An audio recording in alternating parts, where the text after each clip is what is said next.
মামা আজকে আমরা একটা মজার খেলা খেলবো, ঠিক আছে? তোমার সামনে দুটো বাটি আছে, এই দুটো বাটির ভেতরে একটা বাটির ভেতরে একটা খাবার আছে, সেটা তোমাকে খুঁজতে হবে। আর সেটা যদি তুমি খুঁজে পাও তাহলে সেই খাবারটা তোমার, তুমি একাই খাবে, ঠিক আছে? এবার খোঁজো, দেখো।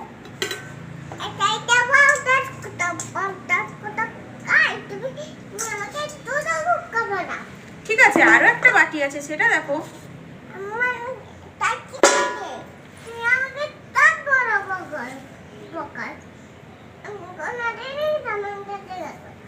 আচ্ছা ঠিক আছে, তুই একবার দেখ তো, এইদিকে দেখবি, আয় দেখ, আমি বোকা বানাইনি। এই দেখ, এটা কি?